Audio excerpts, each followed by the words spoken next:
말미암아 살리라. 아멘.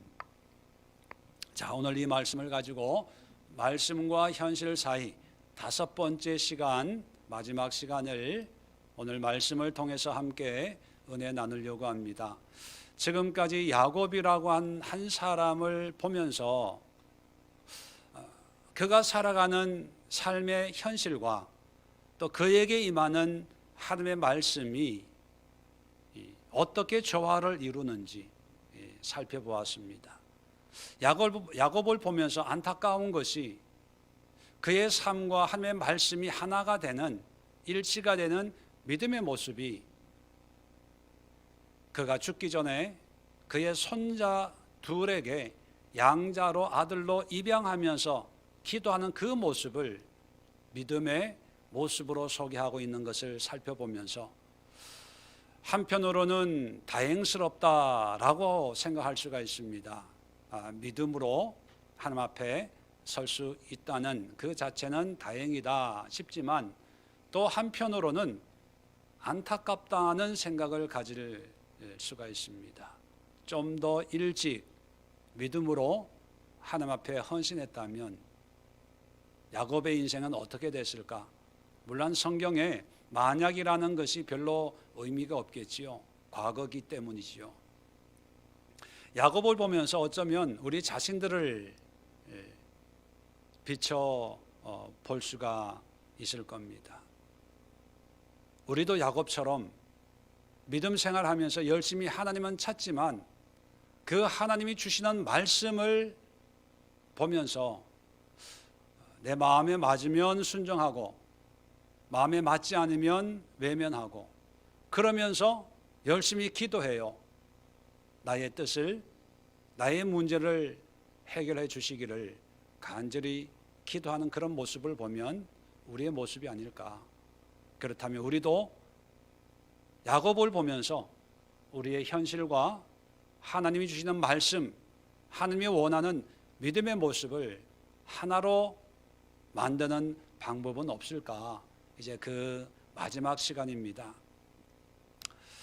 성경에 야곱 같은 삶을 살았지만 또 야곱 같은 그런 성향을 가지고 있었지만 그러나 야곱과는 달리 일찍 하나님의 뜻을 깨닫고 믿음으로 순종한 한 사람이 있습니다.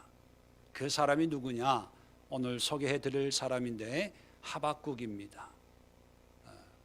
이름도 참 재미있습니다. 미역국도 아니고 하박국, 우리에게 어쩌면 친근할 수 있는 이 이름 하박국, 그 이름의 의미가 하바크라고 하는 히브리 말이 있는데 이 의미가 껴안는다, 안는다, 붙든다 그런 뜻을 가지고 있습니다.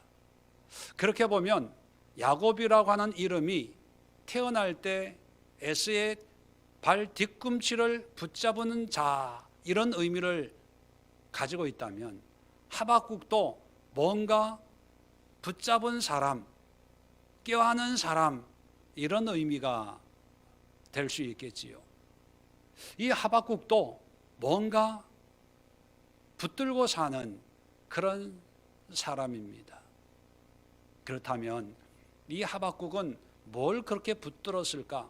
하박국이 활동했던 그 시대 배경을 잠깐 설명을 드리면 유다의 역사를 보면 히스기야 왕이 아주 선한 의로운 왕이 있었죠. 그 왕이 죽고 난 뒤에 그 아들이 왕이 되었는데 므낫세라고 하는 왕입니다. 이 므낫세는 유다 역사에서 가장 악한 왕이에요.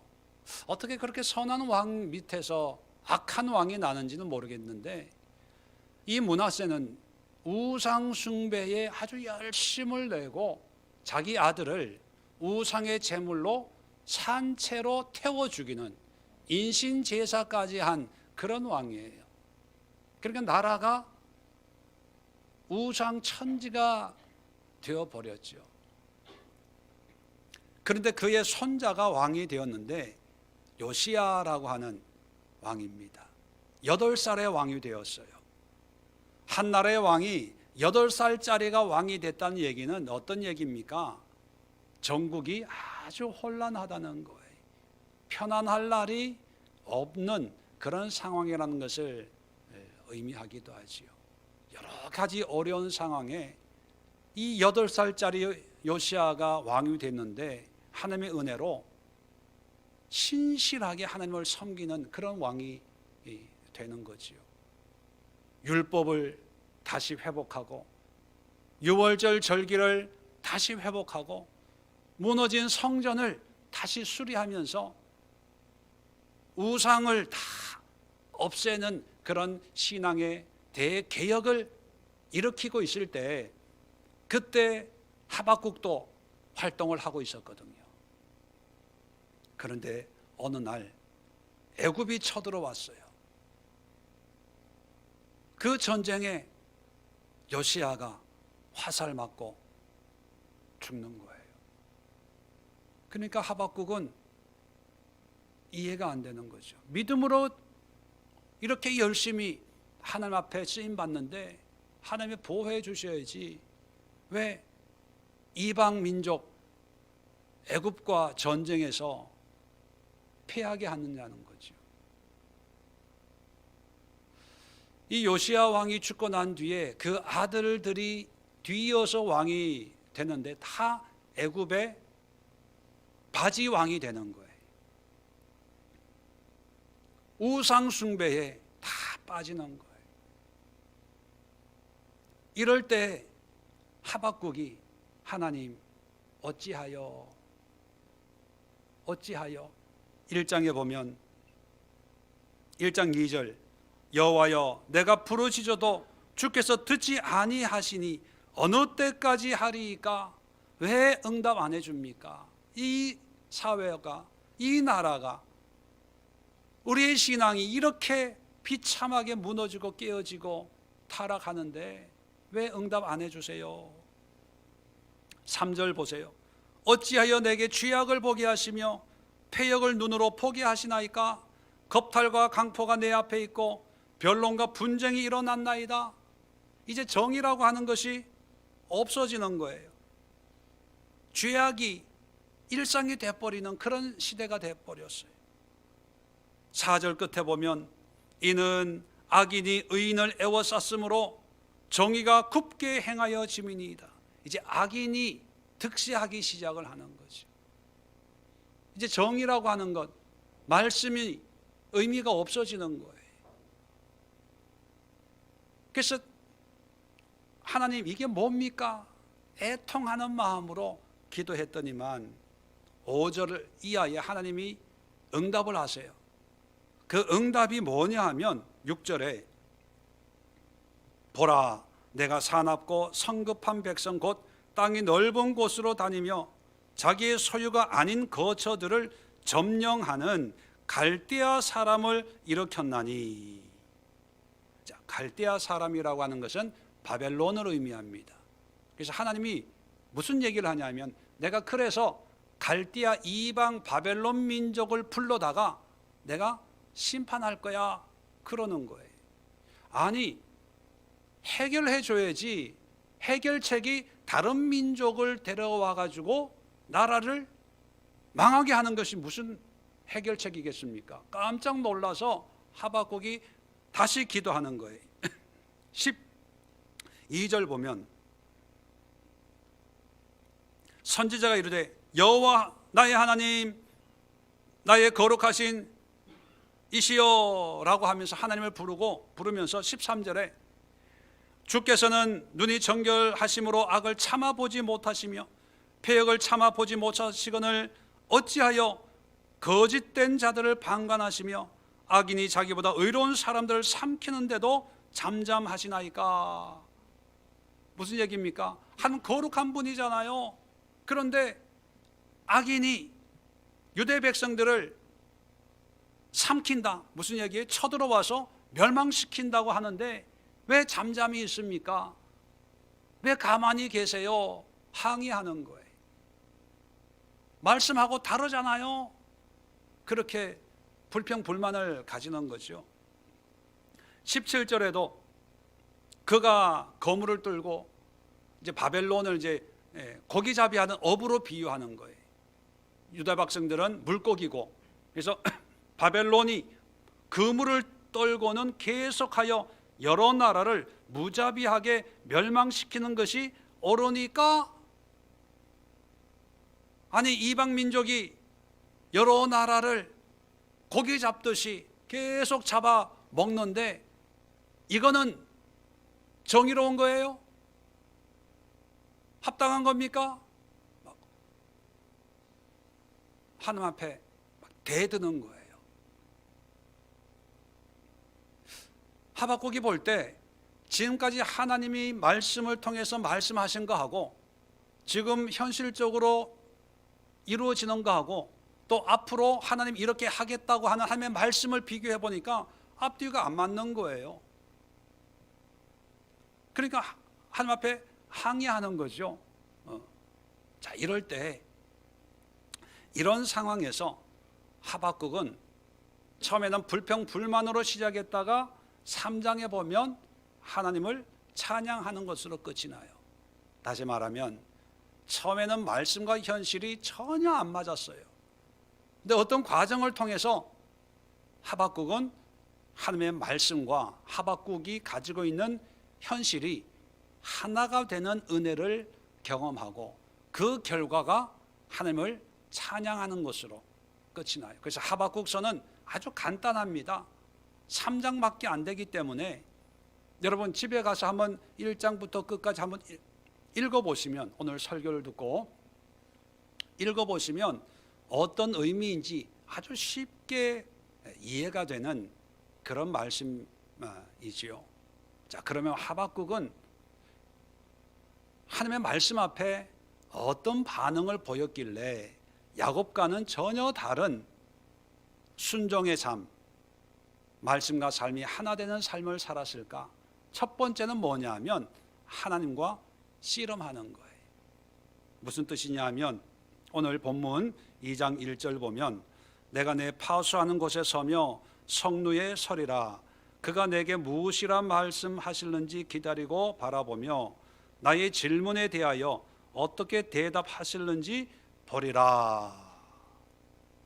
이게 뭐냐면 야곱이 약복강에서 하나님과 씨름해서 나를 축복하지 않으면 놓지 않겠습니다 라고 씨름했잖아요. 그것처럼 하박국은 하나님과 씨름했어요. 하나님을 꼭 붙들고 하나님이 하신 말씀 가지고 하나님과 씨름하는 거예요. 다른 점이 있다면 야곱은 약복강에서 씨름했고 하박국은 어디서 씨름해요? 성루에서, 그 성의 제일 꼭대기에서 아마 심적으로 하늘에 있는 하나님과 제일 가까운 곳이 성루라고 생각했는지도 몰라요. 그래서 어떤 교회 보면 기도방을 어디다 만들어요? 종탑 같은 데다가, 높은 데다가 만들죠. 그건 뭐 심리적으로 하나님과 가깝다는 의미가 아마 있겠지요. 그래서 성루에서 하나님과 씨름하는 거예요. 근데 다른 점이 있습니다. 아주 중요한 다른 점이 있는데 야곱은 자기 문제로 씨름하는 거예요.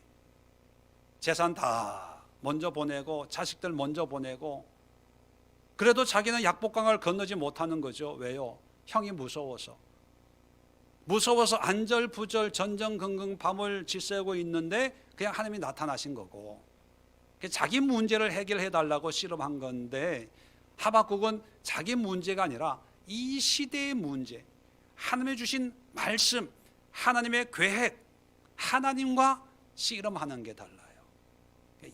열심히 씨름을 했더니만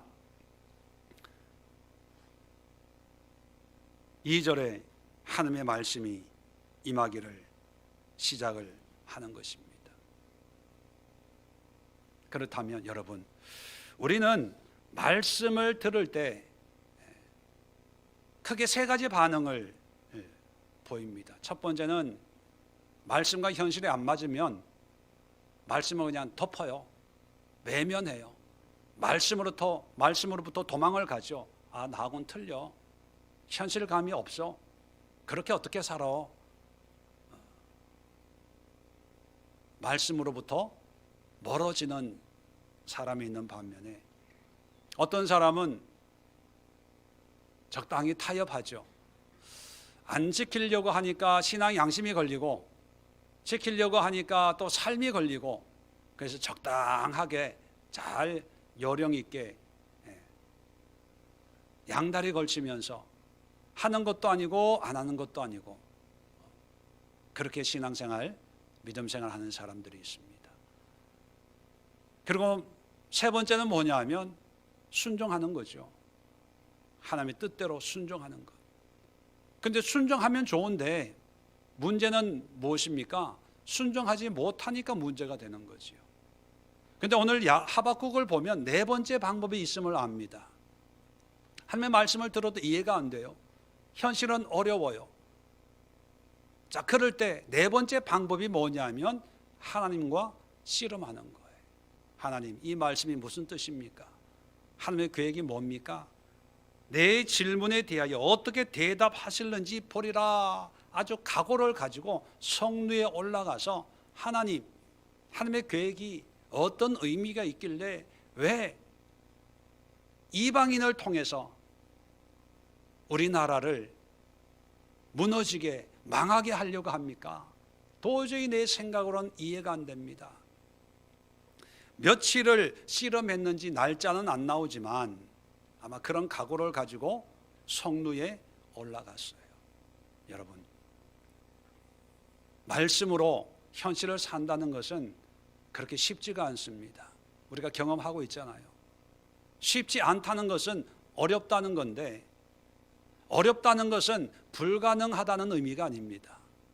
어렵다는 것은 우리가 수고해야 된다는 거예요. 노력해야 된다는 거예요.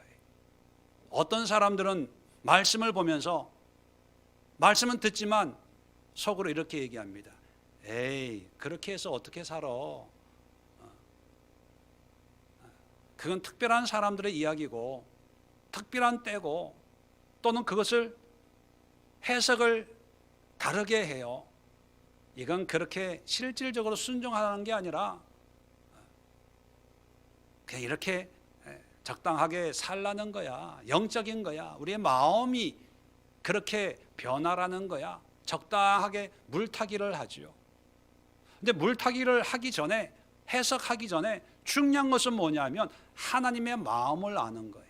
말씀의 의미를 바르게 이해해야 되거든요. 그러기 위해서는 씨름해야 됩니다. 하박국은 그 이름처럼 붙잡았는데 누구를 붙잡아요? 하나님을 붙잡아야.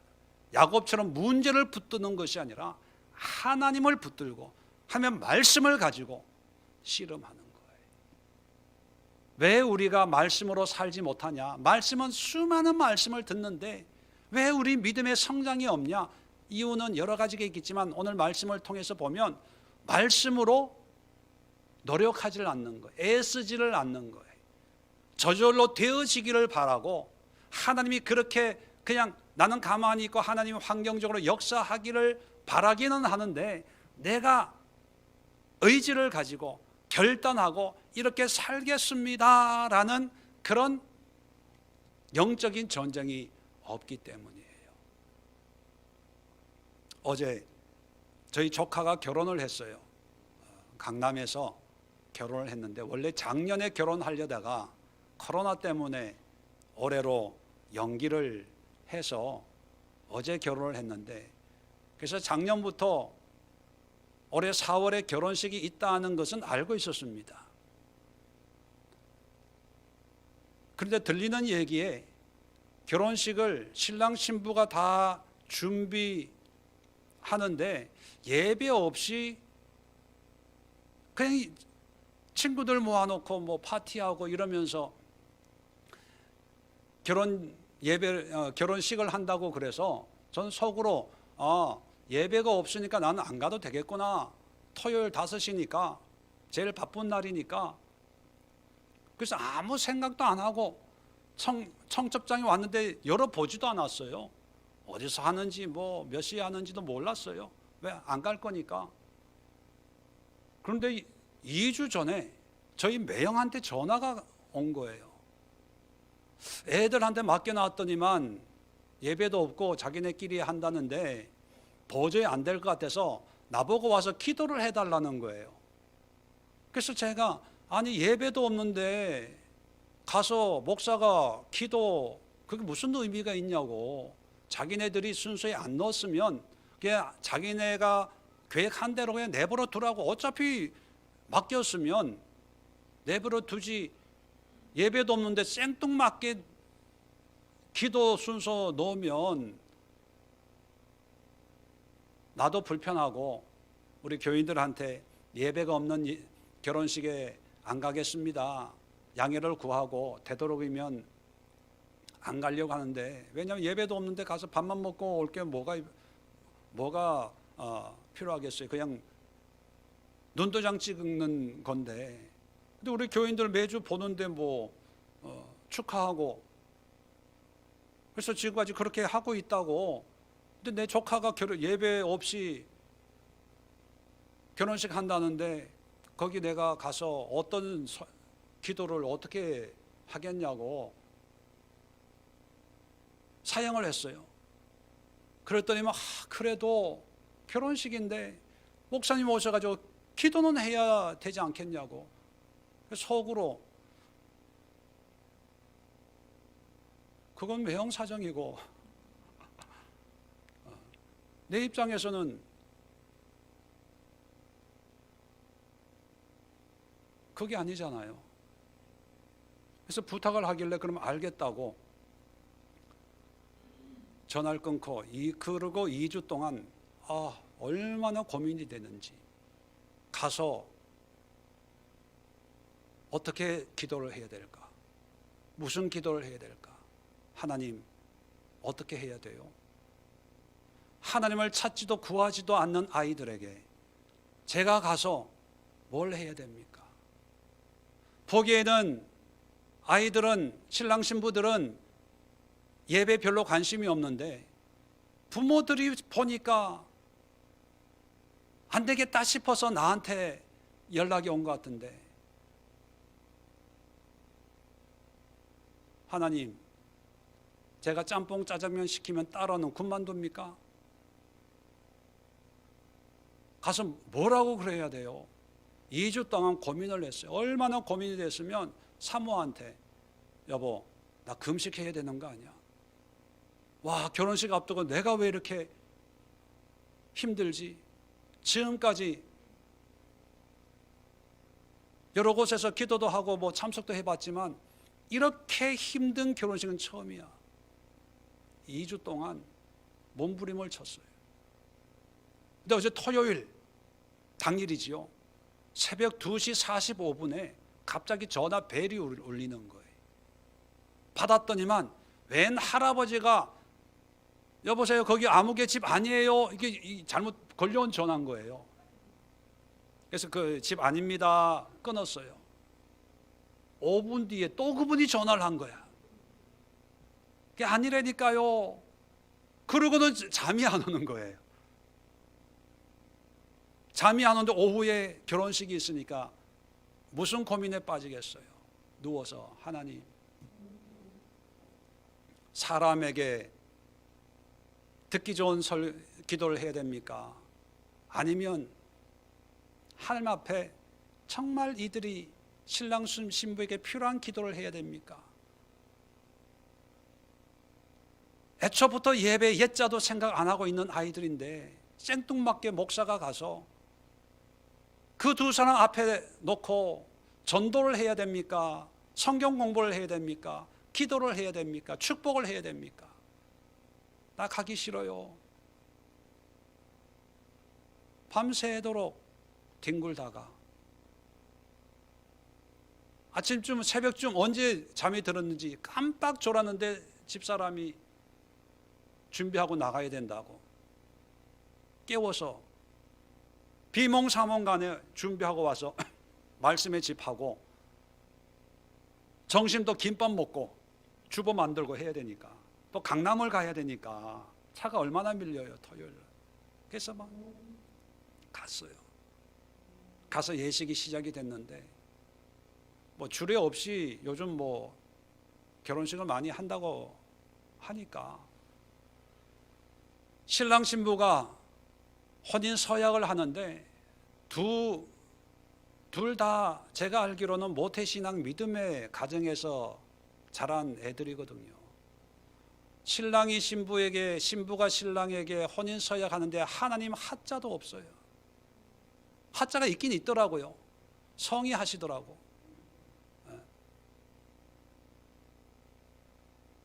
그리고 저보고 성혼 선포문을 읽어달라고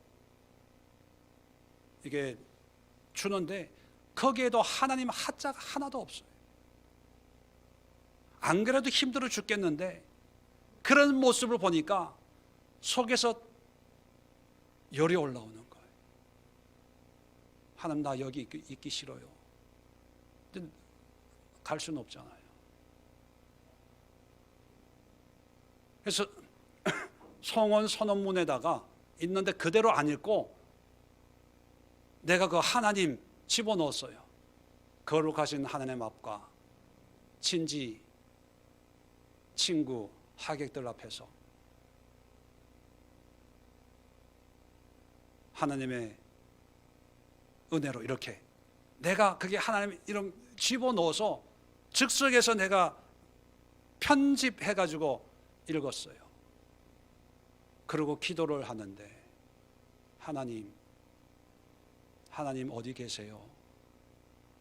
예수님, 이 식장에 들어오세요. 식장 밖에 계시지 마시고 이곳에 들어오세요. 들어와서 신랑 신부 마음속에 함께 해주세요.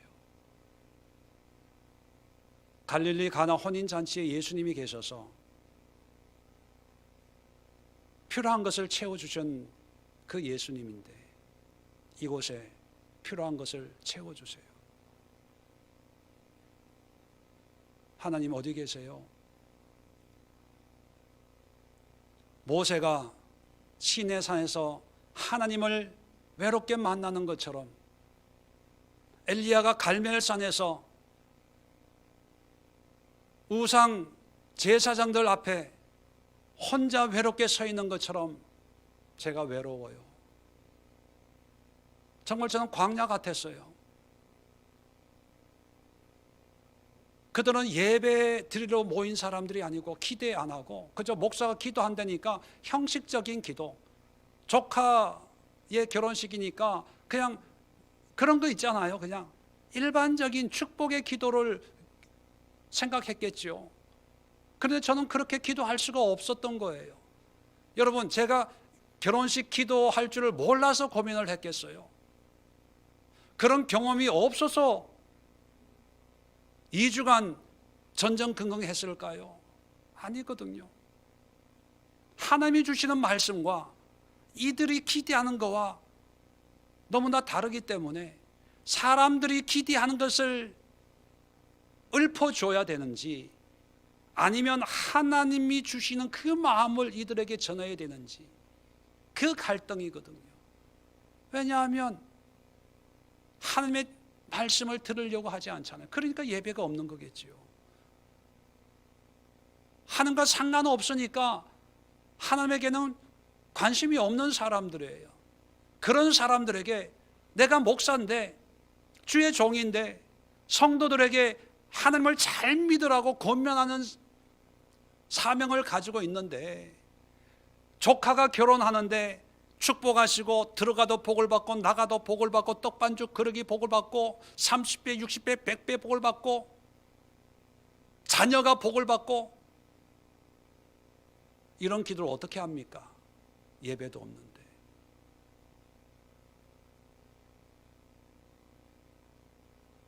하나님 외로워요. 저 혼자 서 있네요. 이곳에 와주세요. 주님이 오셔서 이 예배를 영광되게 해주세요. 강남, 서울 한복판인데 한복판에 이 두 사람의 결혼식을 통해서 하나님이 오심으로 하나님으로부터 흐르는 그 생수의 강이 이 강남을 적시고 이 서울을 적셔야 되는데 하나님 어디 계세요? 그렇게 기도했어요.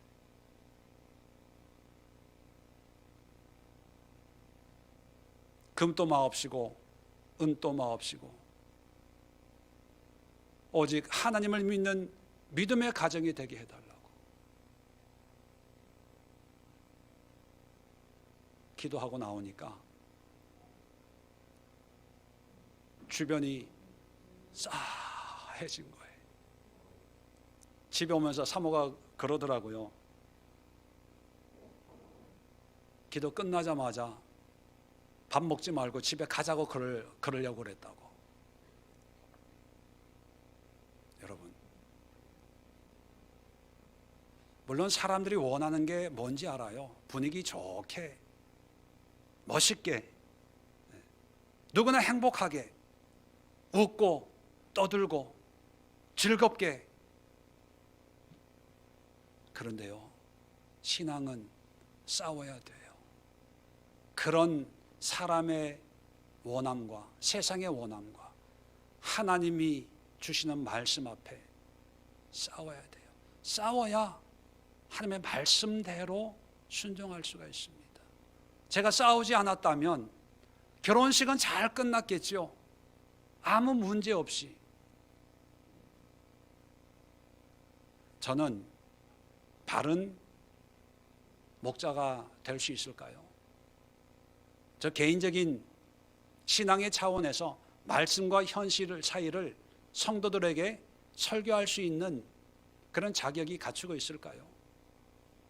아마 이 얘기를 안 하면 여러분들은 모를 거예요. 모르고 지나갈 거예요. 근데 하나님은 아시잖아요. 하나님은 여러분 싸우셔야 돼요. 가정에서, 직장에서, 일터에서 하나님을 부르짖고 말씀을 붙들고 하나님을 싸우셔야 돼요. 싸우기 위해서 마가복음 말씀 공부가 있고 말씀의 집이 있고 9시 기도회가 있고 에클레시가 있는 거예요. 싸우지 않으면 백전백패예요. 평화라는 건 없거든요. 평화. 빛과 어둠이 어떻게 평화가 있겠어요? 어둠이 되든 빛이 되든 양당 간에 결정이 나야 되는데 그러면 싸워야 되는 거거든요. 두 번째, 말씀과 현실이 되기 위해서는 하나님의 말씀을 끝까지 신뢰해야 된다는 거예요. 자, 4절 끝에 보면, 자, 2절부터 하나님의 말씀이 시작이 되는데 2절 잠깐 보면 너는 이 묵시를 기록하여 판에 명백히 새기되 달려가면서도 읽을 수 있게 하라. 이제 분명히 얘기하라는 거예요. 이제 성례에서 여기서 나랑 씨름하지 말고 판에 새기라는 건 뭐예요? 하나님이 보라는 게 아니라 사람들이 볼 수 있도록 이제 사람들에게 분명히 알려주라는 겁니다. 자, 뭘 알려주라고 하냐 하면 4절 끝에 보면 의인은 그의 믿음으로 말미암아 살리라, 이 얘기를 꼭 해주라는 거예요. 그러면 이 의인은 믿음으로 산다, 아주 유명한 말이죠. 루터가 종교개혁을 한 종교개혁의 구호가 바로 이 말씀이거든요. 근데 이 말씀의 의미가 뭘까 하는 거예요. 우리는 그저 율법적인 행함이 아닌 예수 그리스도를 믿는 믿음으로 구원을 받는다, 어떤 기독교 종교개혁의 슬로건의 이해가 많이 있는데 하박국 원래 원본에서 말하는 의인은 믿음으로 말미암아 살리라, 그 의미가 뭘까? 자, 1장 4절을 보시면 끝부분 중간쯤에 이런 얘기를 합니다. 이는 악인이 의인을 애워쌌으므로. 자, 악인이 의인을 핍박한다는 거예요. 의인이 고난을 당한다는 거죠. 자, 13절에도 보면 끝부분에 보면 악인이 자기보다 의로운 사람을 삼키는데도 잠잠하시나이까. 악인이 의인을 삼킨다, 죽인다는 거예요. 바벨론이 유다 백성들을 다 죽인다는 거예요. 자, 여기서 악인, 의인, 내 어떤 두 개념을 얘기하는 게 뭐냐면 이 악한 사람들이 믿음으로 살아가는, 의인이라고 하는 믿음의 의인이거든요. 믿음으로 살아가는 이 사람들을 핍박하고 괴롭히고 죽이는 게 이게 합당한 일입니까? 이렇게 하나님 앞에 항의를 하니까 거기에 대한 대답으로 의인은 그 믿음으로 말미암아 살리라, 이 말씀을 해주는 거예요. 그러면 이 여기서 나온 의인은 믿음으로 사는 사람이에요. 그죠? 자, 믿음으로 사는 사람은 그의 믿음으로, 누구의 믿음요? 그 사람이 가지고 있는 믿음. 자, 의인이라고 하는 것은 믿음의 의인이라고 말씀드렸는데, 의인이라고 할 때 그 사람은 믿음이 있어요, 없어요? 있으니까 의인이 되는 거죠. 그러니까 저에게 믿음이 있어요, 그래서 의인이다, 이렇게 하나님이 인정을 해준다고 가정을 하면, 저에게 의인은 그 믿음으로 살아. 그 뜻은 뭐냐면 내가 가지고 있는 믿음을 끝까지 붙들고 있으면, 믿음을 지키면 살 수 있어, 이런 뜻이에요. 구원이 있어, 죽지 않아, 그런 뜻이에요. 다시 좀 쉽게 표현을 하면, 내가 다 죽이는 것이 아니라 믿음의 의인들이 끝까지 믿음을 지키고 있으면 내가 구원해 줄 거야. 그게 의인은 그의 믿음으로 말미암아 살리라, 그 뜻이에요.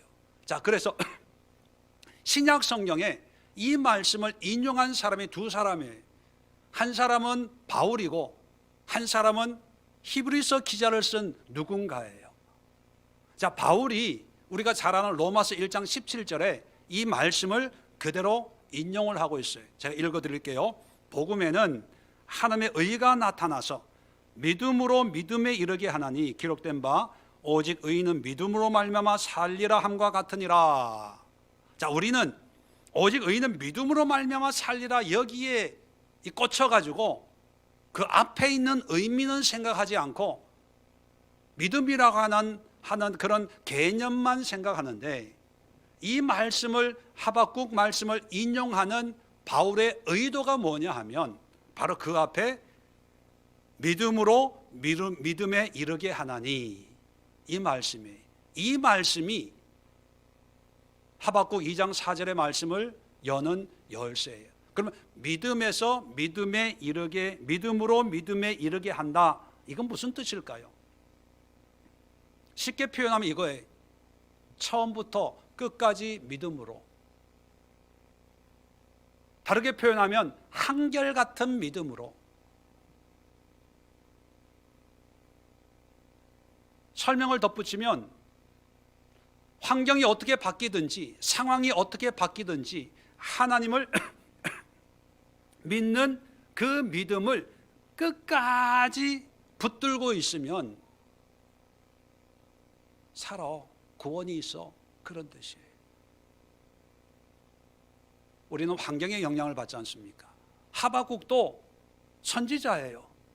자, 그런데 환경을 보니까 하나님의 말씀과 환경이 다르거든요. 그래서 환경을 보고 하나님 앞에 항의를 하는 거예요. 왜 이런 일이 생깁니까? 어찌하여 이런 일이 생깁니까? 그런 하박국에게 말씀하는 게 뭐냐면, 환경이 바뀐다고 너의 믿음이 흔들리면 안 돼. 나는 환경은 바꾸지만 믿음으로 사는 그 의인들에게는 구원을 베풀어. 나를 믿는 믿음의 사람이라면 환경이 어떻게 바뀌든지 간에, 코로나19가 있고 코로나29가 있고 30이 있고 40이 생긴다 할지라도 나를 믿는 그 믿음을 끝까지 믿음으로 믿음에 이르게 하나니, 끝까지 붙들고 있으면 구원이 있어. 그거를 로마서 1장 17절에 인용하고 있는 거예요. 그런 의미를 전달해 주려고. 자, 히브리서 기자는 10장 38절 39절에 나의 의인은 믿음으로 말미암아 살리라, 이렇게 인용을 하고, 뒤에 또한 뒤로 물러가면 내 마음이 그를 기뻐하지 아니하리라 하셨느니라. 우리는 뒤로 물러가 멸망할 자가 아니요 오직 영혼을 구원함에 이르는 믿음을 가진 자니라. 자, 하박국 2장 4절 인용하고 그걸로 끝나는 것이 아니라 또한 하면서 뭘 얘기해요? 뒤로 물러가면. 뒤로 물러간다는 게 무슨 뜻입니까? 신앙에서 믿음을 버리는 걸 얘기하는 거예요. 믿음을 포기하고 세상의 삶을 사는 것, 그걸 의미하는 거예요. 그래서 하박국 2장 4절 인용하면서 믿음을 버려서는 안 된다는 걸 강조하는 거예요. 버리지 말고 믿음을 꼭 붙들고 있어라. 그러면 하나님이 구원해 주셔. 이걸 얘기하려고 이 말씀을 인용하고 있는 거예요. 정리를 하면 이런 거예요. 하나님 앞에 신실한 믿음으로 살아. 그럼 하나님이 책임져 주셔. 구원해 주셔. 그거예요. 우리가 기도할 때 남편을 위해 기도하고 아내를 위해 기도하고 자녀를 위해 기도하고 뭐 기도 많이 할 때 있잖아요. 근데 그 기도가 응답이 금방금방 되면 뭐 고민할 필요가 없어요. 왜? 현실과 하나님의 응답이 하나가 되니까 기쁘고 감사하죠. 문제는 뭐예요? 믿음으로 기도는 하는데 현실이 하나가 안 될 때 갈등이 생기는 거예요. 그래서 상담을 하죠. 목사님, 어떻게 해야 돼요? 아직도 그 인간이 정신을 못 차렸어요. 아직도 그 놈들이 정신을 못 차리고 있네요. 답답해 죽겠어요. 이렇게 상담을, 하나님께 상담을 한다고 가정해 봅시다. 그러면 하나님이 뭐라고 그럴까요? 하박국 2장 4절의 말씀을 줍니다. 의인은 그의 믿음으로 말미암아 살리라. 이 말씀을 주셨어요. 그러면 이 말씀을 어떻게 적용하면 될까요?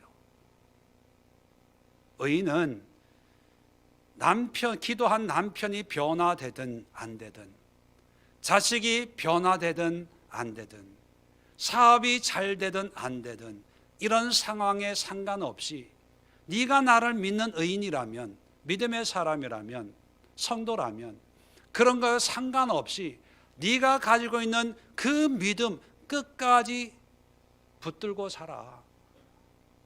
그러면 구원이 있어. 그런 뜻이에요. 좀 더 직설적으로 표현하면 하나님이 뭐라 그러냐면, 너나 잘하세요. 네 믿음 네가 잘 지키세요. 나머지는 내가 할게. 그거예요. 자, 그래서 5절부터 2장 5절부터 19절까지가 바벨론에 대한 말씀이에요. 바벨론이 이렇게 극악무도하다는 걸 안다는 거예요. 그런데 이렇게 하나님의 도구로 쓰시고 이들이 지은 죄에 대한 대가를 내가 다시 심판할 거야, 그런 말씀을 하고 있어요. 그러면서 20절 보세요. 오직 여호와는 그 성전에 계시니 온 땅은 그 앞에서 잠잠할지니라 하시니라. 무슨 얘기입니까? 잠잠하래요. 왜 이런 일이, 어찌하여 이런 일이, 왜 응답을 안 해줍니까? 이런 얘기 하지 말라는 거예요. 그럼 하지 말고 뭐만 하라는 거예요? 의인은 믿음으로 말미암아 살리라. 믿음을 붙들고만 있으면 된다는 거예요. 네가 할 일은 네가 가지고 있는 그 믿음, 말씀, 그 하나님만 붙잡으면 하나님이 심판도 하시고 징계도 재앙도 내리시지만 내가 너를 지켜줄게, 그 뜻이에요. 우리가 할 일은 믿음을 지키는 거예요. 말씀을 붙잡는 거예요. 하나님을 신뢰하는 거예요. 그러면 하나님은 뭔 일을 할까요? 하나님이 일을 하세요.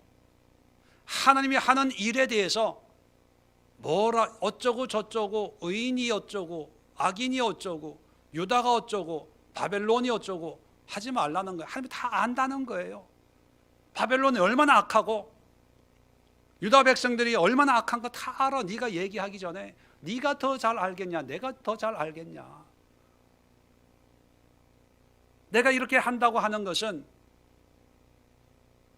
내가 계획이 있어서 생각이 있어서 하는 거니까 너는 너의 믿음만 끝까지 한결같이 붙들고 있어. 그러면 살 수 있어. 그 얘기를 하는 거예요.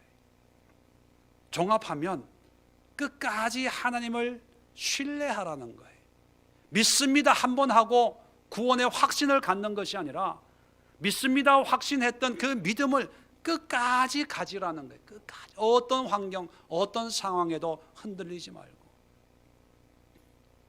그렇게 될 때 말씀과 현실이 하나가 되는 은혜를 경험할 수 있다는 거죠. 그걸 이제 깨닫는 거예요. 깨달았어요. 자, 3장 1절 오면 시기오노스에 맞춘 선지자 하박국의 기도라.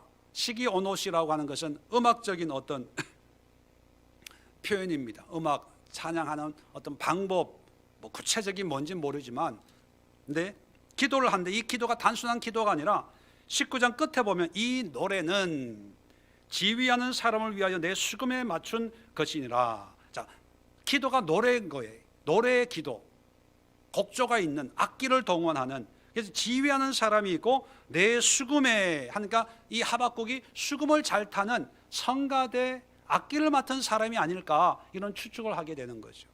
그러니까 성가대 악기를 다루는 이 하박국이 작사 작곡을 해가지고 지휘에 맞춰가지고 찬양을 하는데, 사람들에게 하는 찬양이 아니라 함께 올리는 기도 찬양이 되는 거예요. 자, 첫 번째 3장 2절. 자, 어떤 가사 내용이냐? 2절, 여호와여 내가 주께 대한 소문을 듣고. 자, 소문이라고 번역을 했는데 이 소문하면 우리 어감은 돌아다니는 이야기처럼 느낄 수가 있어요. 왜 이렇게 번역을 했는지 모르겠어요. 히브리 말 원어로 보면 쉐마예요. 쉐마 이스라엘. 뭐예요? 뭐를 들으라고요? 하나님의 말씀. 말씀을 들어라. 하나님의 말씀이라고 하는 명사거든요. 그러니까 원어적으로 해석을 하면 주에 대한 말씀을 듣고 놀랐나이다. 여호와여 주는 주의 일을 이 수년 내에 부응하게 하옵소서. 이 수년 내에 나타내시옵소서. 자, 여기 수년 내에 부응하게 해달래요. 이 부응은 어떤 의미일까요? 우리가 하는 부응 집회, 교회가 부응이 됐다 안 됐다, 이런 부응일까요? 아니면 다른 의미의 부응일까요? 여기 나오는 이 부응은요, 우리가 교회 부응, 숫자가 늘어나고 우리가 은혜를 더 받고 하는 그런 부응과 전혀 관계가 없는 부응이에요. 이 부응은 수년 내에 부응하게 하옵소서. 이 기도는 하나님의 말씀한 것이 이루어지기를 원합니다. 그 의미예요. 다시 말하면 오늘날 교회들이 추구하는 그 부흥이라고 하는 것은 사람 숫자가 늘어나고 건물을 세우고 100명이 10,000명이 되고 1000명이 10만 명이 되는 그런 숫자적인 부흥의 의미가 아니라 하나님의 역사, 하나님의 계획, 하나님의 말씀이 하나님의 뜻대로 이루어지는 것이 부흥이에요. 그 부흥을 이루어 달라는 것. 수년 내에. 처음에는 어찌하여 그런 일이 생길 수 있습니까? 그건 말도 안 됩니다. 항의했던 사람이거든요. 그런데 속히 임하게 해달래요. 자, 근데 하나님의 말씀은 내용이 뭡니까? 잘 되는 거예요? 망하는 거예요? 망하는 거예요. 이거 좋아할 사람이 어디 있어요? 그런데 그런 망하는 것처럼 보이지만 의인은 믿음으로 말미암아 살리라, 그 말씀을 붙잡았더니만 다 망해도 누구는 살 수 있다? 나는 살아. 왜? 믿음이 있으니까. 그러니까 하나님, 나 신경 쓰지 마시고요, 하나님 뜻대로 하세요. 나는 예배니까. 담대함이 있는 거예요. 우리도 이런 기도 할 수 있을까요? 수년 내에 부흥이 일어나게 하옵소서. 물론 항상 부흥이 하나님의 심판으로 나타나는 건 아니에요. 사도행전 보면 영적인 부흥도 많이 있어요. 그러니까 우리가 부흥이라고 하는 그 개념을 단편적으로 일면적으로만 보니까 자꾸 하나님하고 이게 말씀이 하나가 안 되는 거예요. 이런 걸 좀 개선하려고 시도하는 게 말씀의 집이거든요. 말씀의 집. 말씀의 집에서 이런 걸 우리가 배우면서 회개하고 기도하는 거거든요. 담대하게 하나님 말씀대로 하세요. 악인이 의인을 핍박해요? 네. 하나님의 뜻이라면 그대로 하도록 하세요. 바벨론이 쳐들어와서 유다를 멸망시켜요? 하나님의 뜻이라면 하세요. 자, 하박국의 삶과 하나님의 말씀이 하나가 되나요? 안 되나요? 되잖아요. 하나님의 말씀에 동의하잖아요. 인정하잖아요. 이해하잖아요. 야곱을 보면 항상 평행선이었어요. 하박국은 하나님의 마음을 알고 하나님을 신뢰해요. 자, 2절 끝에 보면 진노 중에라도, 이 진노가 바로 부흥의 모습이거든요. 중에라도 긍휼을 잊지 마옵소서. 이 긍휼은 누구에 대한 긍휼일까요? 믿는 의인들에 대한. 하나님, 전쟁이 일어나더라도 의인들을 잊지 마세요. 구원하기로 한 거 약속 지키세요. 그거예요. 자, 16절 한번 볼까요? 이렇게 찬양은 하지만 하박국의 솔직한 심정이 뭐냐면, 내가 들었으므로, 하나님이 이런 계획들을 이제 들은 거죠.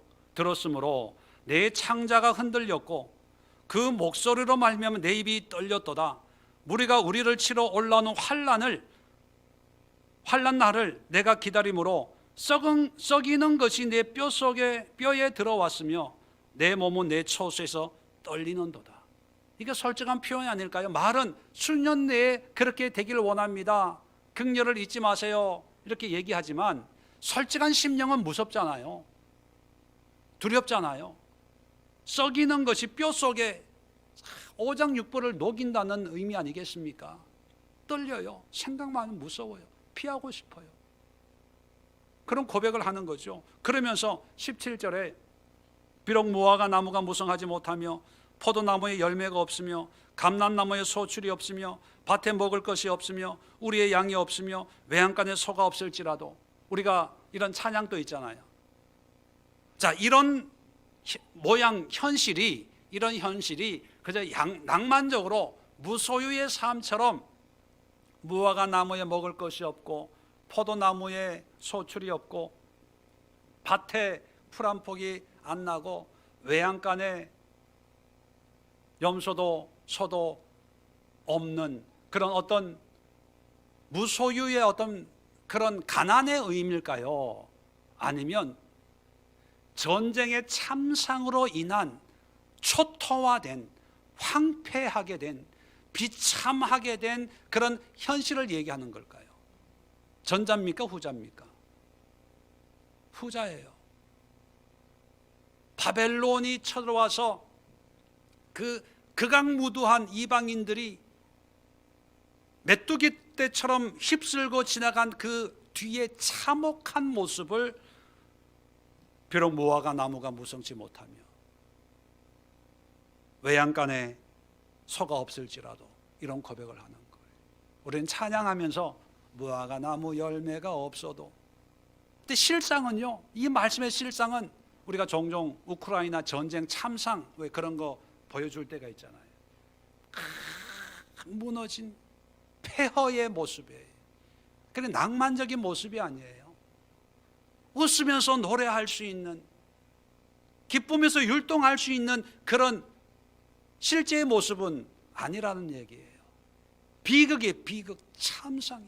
시체 썩는 냄새가 나고 집이란 집은 다 무너지고 불타버린 그런 상황을 노래하는 거예요.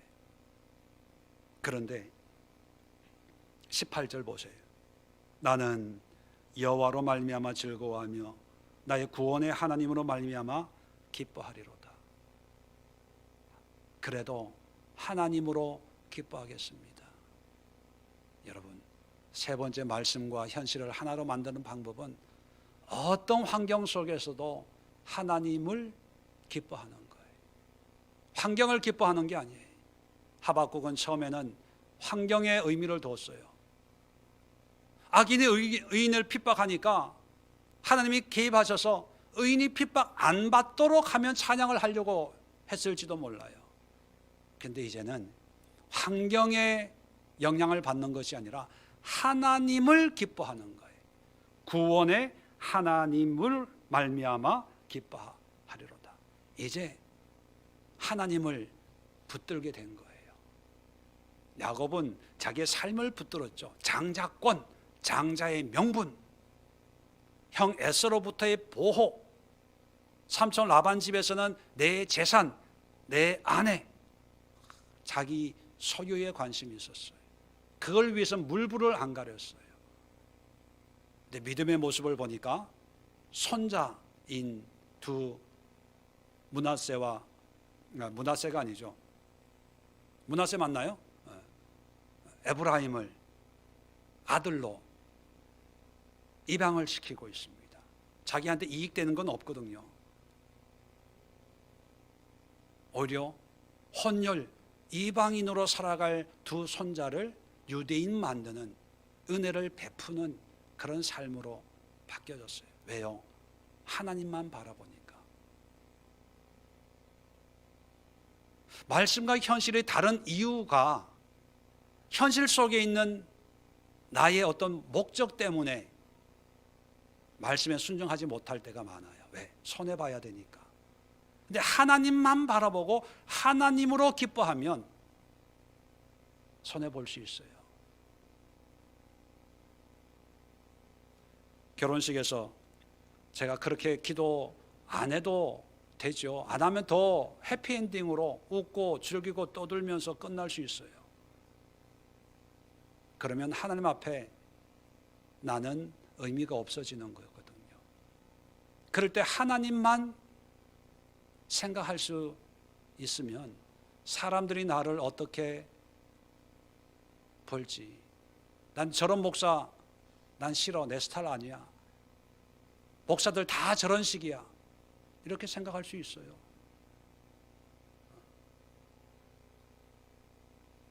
그래도 저는 하나님을 기뻐하기 때문에 하나님이